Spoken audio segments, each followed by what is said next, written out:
Tras un largo recorrido entre pantanos, Ofelia conoce al hombre que será su padrastro, un despiadado capitán del ejército español. Para él, el inquietante y oscuro bosque donde viven es como una jaula, que tan solo sirve de escondite para los combatientes de la resistencia en la interminable y sangrienta guerra civil. Pero Ofelia está embelesada con su mágico hogar. Obsesionada con los cuentos de hadas, descubre un laberinto que la conduce cada vez más profundamente por los caminos de un mundo mítico y misterioso acechado por el peligro, cruel y amable a la vez, benigno y mortífero. En el laberinto, nada es como parece en un principio. Es un lugar donde lo monstruoso y lo humano se confunden, donde resulta imposible distinguir la realidad de la fantasía y donde los mitos se encuentran con el devastador horror de una nación asolada por la guerra. S. Prólogo. Dice que hace mucho, mucho tiempo, vivía una princesa en un reino subterráneo, donde no existían las mentiras ni el dolor.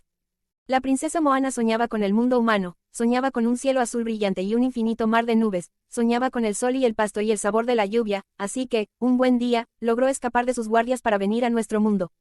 Pronto el sol borró todos sus recuerdos y la princesa olvidó quién era y de dónde venía. Vagó por la tierra y padeció frío, enfermedades y dolor. Finalmente murió. Su padre, el rey, no pensaba darse por vencido en su búsqueda.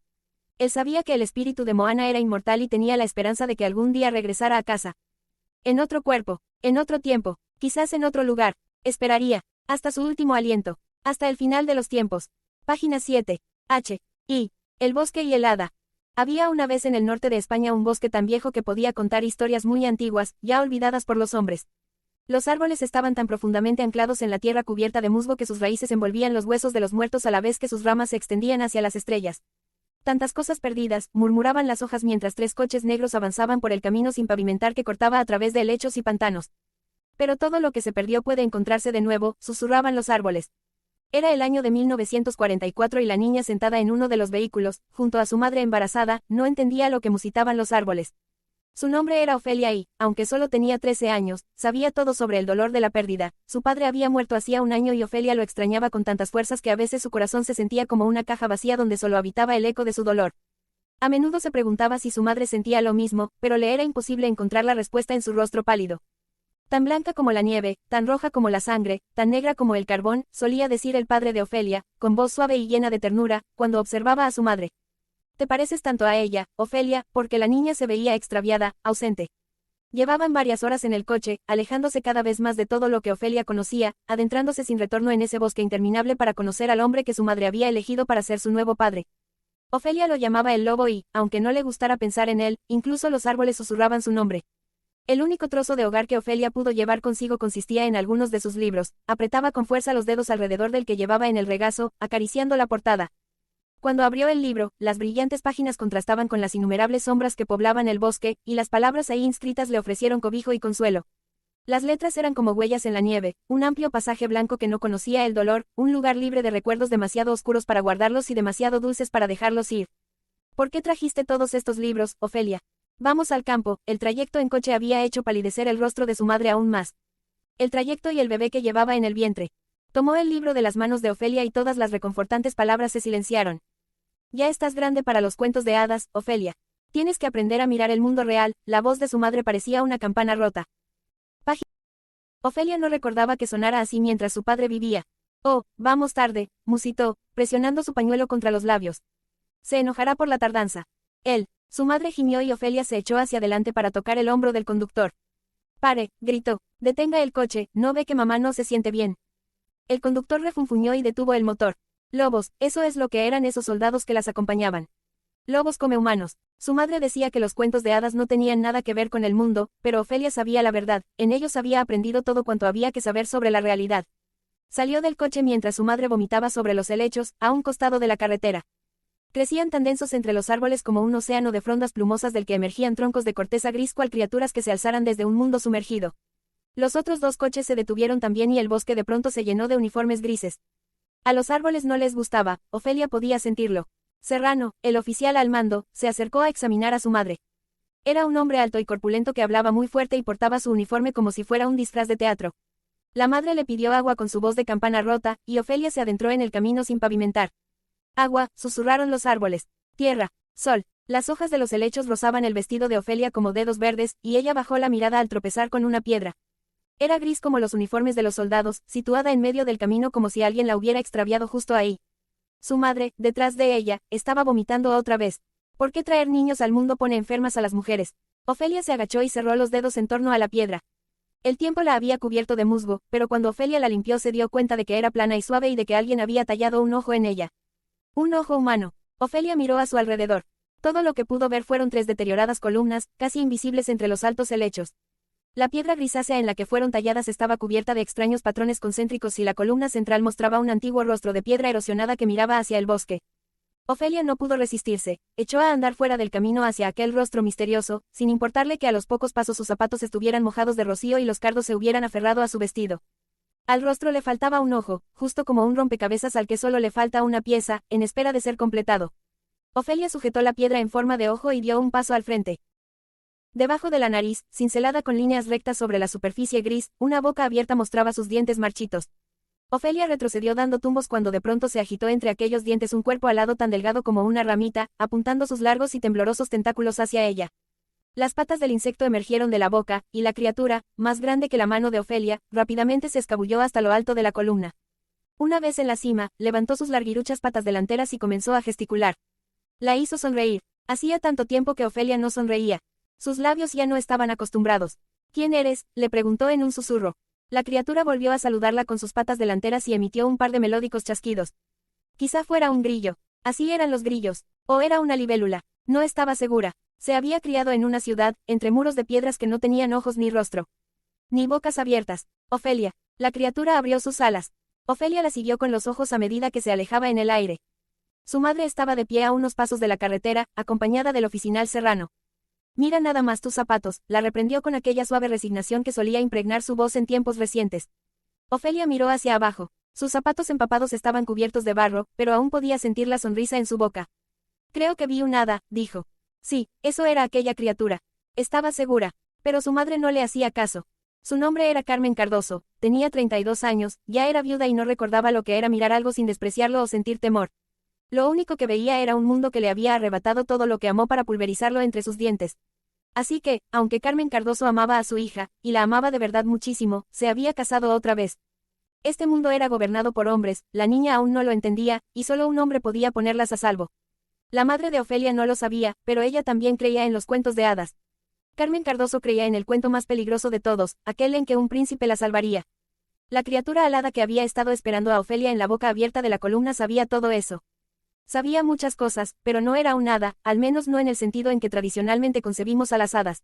Solo su amo conocía su verdadero nombre, ya que en el reino mágico un ser le pertenecía a quien pudiera nombrarlo.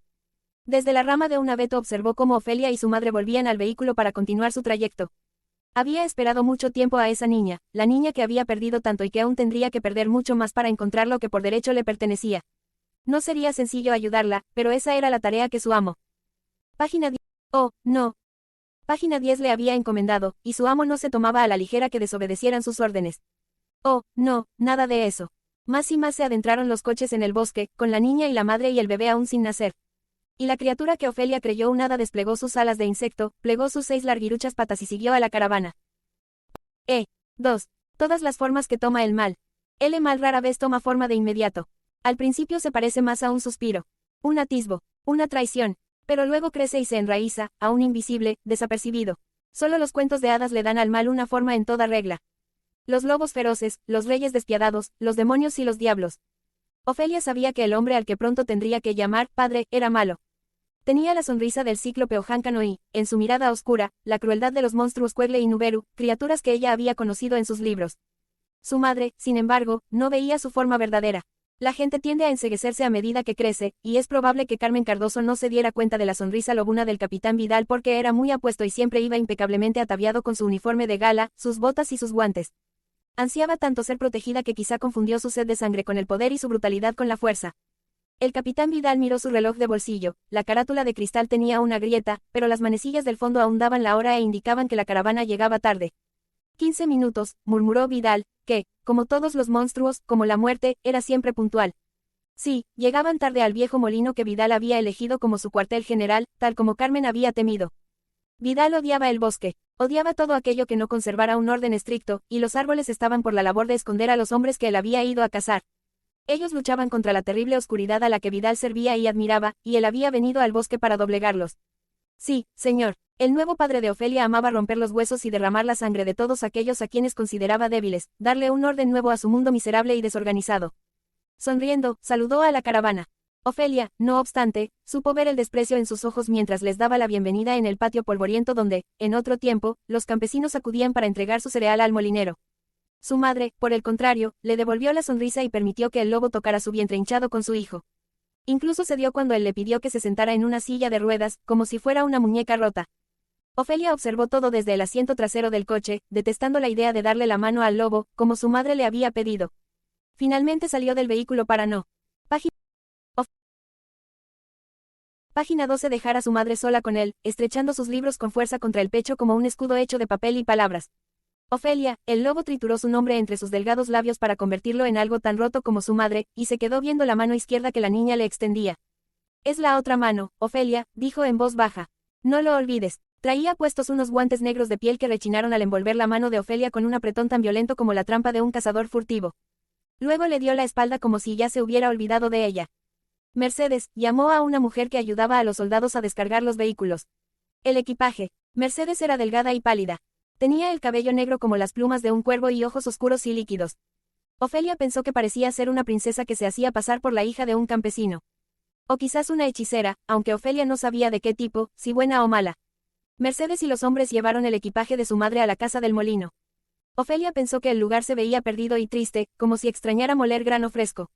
Ahora estaba infestado de soldados que pululaban como langostas alrededor de sus deteriorados muros de piedra. Sus tiendas de campaña y sus camiones estaban por todos lados, llenando el amplio patio rodeado de establos, un granero y el propio molino. Uniformes grises, una casa vieja y triste, un bosque lleno de sombras. Ofelia ansiaba tanto volver a casa que apenas podía respirar. Pero no había hogar para ella sin su padre. Sintió que sus ojos se llenaban de lágrimas cuando divisó, entre unos costales apilados a escasos metros de distancia, un par de alas que reflejaban la luz, como si estuvieran hechas de un vidrio tan fino como el papel. Era el hada. Ofelia dejó de lado su tristeza y se echó a correr en esa dirección, pero la criatura voló a toda velocidad hacia los árboles detrás del molino. La pequeña criatura era tan rápida que Ofelia se tropezó al perseguirla y todos sus libros cayeron al suelo. Al recogerlos, sacudiendo el polvo de las cubiertas, vio al hada aferrada a la corteza de un árbol cercano. Estaba esperándola. Sí, estaba esperándola. Sí, tenía que cerciorarse de que la niña la siguiera. Un momento. No, había vuelto a detenerse. Ofelia observaba fijamente un arco inmenso que de pronto había surgido entre los árboles y que conectaba dos muros antiguos. Desde lo alto del arco una cabeza con cuernos miraba hacia abajo, con los ojos vacíos y la boca abierta, como si tratara de tragarse al mundo. Se diría que la mirada de aquellos ojos hacía que todo se desvaneciera, el molino, los soldados, el lobo, incluso a la madre de Ofelia. Entra, parecían decir las derruidas paredes. Ofelia alcanzaba a ver una serie de letras borrosas grabadas bajo la cabeza, pero desconocía su significado. Página 13. Inconciliis nostris fatum nostrum est, se leía. Es decir, en nuestras decisiones reside nuestro destino. El hada había desaparecido, y cuando Ofelia cruzó el umbral del arco, este proyectó una sombra helada sobre su piel. Voltea, parecía advertirle algo en su interior. Pero no volteó. A veces está bien escuchar, otras no. De cualquier modo, no sabía si de verdad tenía alternativa. Sus pies andaban con voluntad propia. A los pocos pasos, el corredor que se abría detrás del arco se estrechó hasta que Ofelia pudo tocar las paredes a ambos lados con solo estirar los brazos. Arrastraba las manos sobre las piedras desgastadas al caminar, a pesar del día tan caluroso, estaban frías. Avanzó unos pasos más y llegó a un recodo. Frente a ella se abría otro corredor que iba a la izquierda y luego a la derecha, hacia otra esquina. Es un laberinto. Ofelia volteó. Mercedes estaba de pie tras ella. El chal que cubría sus hombros parecía tejido con hojas de lana. Si era hechicera, era una hechicera hermosa, no como esas viejas y marchitas que veía Ofelia en la mayoría de sus libros. Sin embargo, ella sabía por los cuentos que las hechiceras a menudo no mostraban su rostro verdadero. Solo es un montón de piedras viejas, dijo Mercedes. Son muy viejas, más viejas que el molino. Estas paredes han estado aquí desde siempre, mucho antes de que se construyera el molino. No deberías estar aquí, podrías perderte. Ya ha ocurrido. Si quieres oírla, algún día te contaré la historia. Mercedes, te busca el capitán, ordenó la voz severa de un soldado detrás del molino. Voy, respondió Mercedes. Le sonrió a la niña. Había secretos en su sonrisa, pero a Ofelia le caía bien. Le caía muy bien. Ya escuchaste, me llama tu padre, dijo Mercedes mientras caminaba de vuelta al arco. No es mi padre, respondió Ofelia. No lo es. Mercedes redujo el paso. Ofelia corrió a su lado y cruzaron el arco juntas, dejando atrás las frías piedras y la cornuda cabeza de ojos vacíos. Mi padre era un sastre, dijo Ofelia. Lo mataron en la guerra, y de nuevo las lágrimas. Siempre asomaban cuando hablaba de él. No podía evitarlo. Él me hizo el vestido, y también la blusa que trae puesta mi madre. Hacía la ropa más hermosa. Más bella incluso que la que visten las princesas de